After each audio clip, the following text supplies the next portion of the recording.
Hi, I'm out and about today filming with my Sony RX10 Mark II. Now I've decided to do some experimenting with this camera. I use it a great deal, it's one of my main filming cameras, but I wanted to do some experimenting using this Sony S Log2 profile. Now in the camera settings you can set it up for different profiles, for different scenarios, or what profile you prefer. Now S Log2 is a very flat, really flat picture profile, so you get a very grey image, a very yucky image when you see it natively on the back of the screen when you're filming, which isn't really particularly helpful. So what I've done today, I've rigged it up with my Atomos Ninja Assassin, which is a 4K recorder.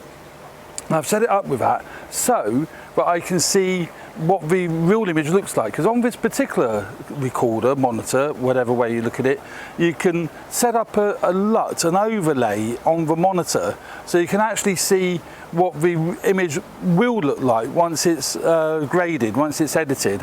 It's not 100% accurate, because it wouldn't be, but it gives you a really good indication as to what the image is going to look like. Is it going to be in focus, are the colours right, and what have you. So it's really important if you're using S Log2 to actually have an external monitor that has got the facility for overlaying an image of what it will look like once it's graded. And the whole idea of S Log2 is for people that can grade and happy to grade their footage. It's useless if you just want to take it straight out of the camera and straight into the computer to upload to YouTube. It's not suited for that, and it's not designed for that. Now, S Log2 will be found on all the Pro Sony cameras, such as the FS7, the FS5, and what have you.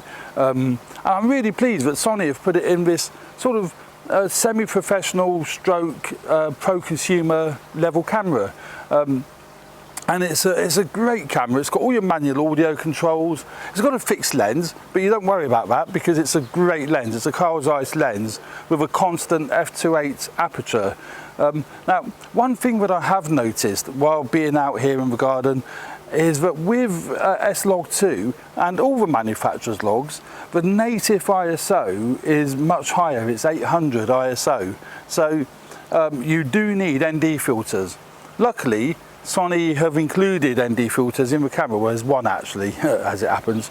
So I've got that in, so I can get a better aperture, but it's still giving me, yeah, f9, 1/50th of a second in this bright light, but that can be adjusted. Let's see what we can get here. Now this Atomos recorder, as I say, is actually showing me the true image. Well, not the true image, it's showing me what it would look like once it's graded, so it gives me a better indication. Yeah, and the focus seems to be working all right. I'm really pleased with that. I thought the focus might be an issue. I've left it on autofocus, which normally you wouldn't do. You'd use manual focus because this camera has got focus peaking and it's got all the manual focus settings. You know, those colours look great on this Ninja Assassin, but on the back of the screen on the Sony it looks awful, looks shocking, but it would do because it needs grading. I'm recording this on my Sony A7. I would normally use the A7 for stills, but today I thought I'd get the A7 out and see how good it is as a video camera. Now it has its disadvantages, and the big disadvantage is it isn't 4K, it's only HD, but it records in the AVC HD format, which is also a disadvantage, because I would have loved Sony, as I said in my earlier review, for them to put XAVCS codec in it, and we've got a little Molly here, she wants to join in, so yeah, it's a shame that, but I've put the K2M XLR sound adapter on the top, so I want to see how good it records the sound. I would normally use either this camera for filming my reviews, but I can't use this camera because it's part of what I'm doing. Or I would use my Panasonic FZ2000, but I've left that back in the studio. That's a 4K camera. Or my JVC HM-GY170. I've left that back in the studio as well. So today we've got the RX10 Mark II with the Atomos Ninja Assassin, and we've got the Sony A7, and the cutaway shots are being filmed on my little babby Panasonic TZ100. Now getting back to this, yeah, it's a great format. Now working with this Atomos, I can use S Log2 because I can actually see what it is we're filming. So that's a tremendous benefit, where you can't see it on the back of a monitor, it's too greyed out. And in this bright light, it's just hopeless. The Ninja has given a really good display. Now I've got set up with it my Atomos power station. Now that is great because the batteries that go in the RX10 Mark II are the same but work in the A7, the Sony A7 and many other Sony cameras, the A6000. Oh yeah, my A6000 I've left back at the studio as well. But I've got too many cameras, haven't I really? Yeah, battery life isn't that good. I've got the battery grip for the A7, so I've got 2 batteries in it. I have noticed one of them's already dead, so I do hope that this is actually recording them. Now, as I said, the ISO range on this is ISO 800. I've got it set at 800. It's far too bright a day out here to have anything higher. I wish I could set a lower ISO, but you can't with S Log2. So yeah, so this Atomos power station, it takes for 2 big Sony batteries, so you get a lot more power out of it. You could probably get 2 or 3 hours powering the monitor because it's got a cable that powers the monitor and the battery adapter that comes out the power station and it goes into the RX10. So I'm getting a lot more power from basically one unit. I am hoping my A7 face detection is turned on, and I am hoping it's working because again I've left that on autofocus. I've not done any filming with that as yet. This will be the first shoot that I do, so we'll see how it all comes out.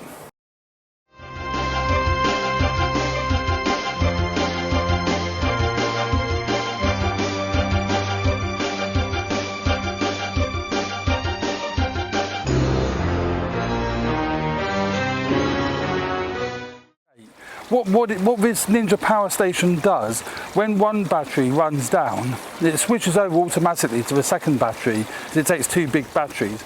I've also got a 3rd battery actually on the Ninja Assassin, so it gives you plenty of power. And these batteries are hot swappable, so you can actually take one out that's dead and put it in another one without interfering with your filming.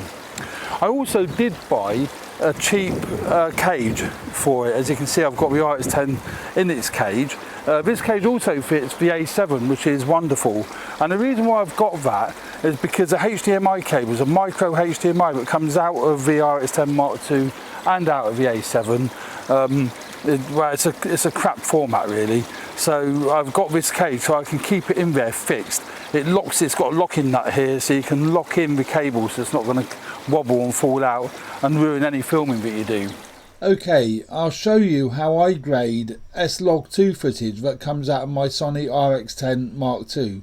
Now I edit in Final Cut Pro 10 and you can see here I've chosen a few shots and you'll notice but they're really grey, lacking colour, lacking life. So we do need grading because you wouldn't be able to use this footage. So you choose a clip and you need to have a LUT utility to do this correctly.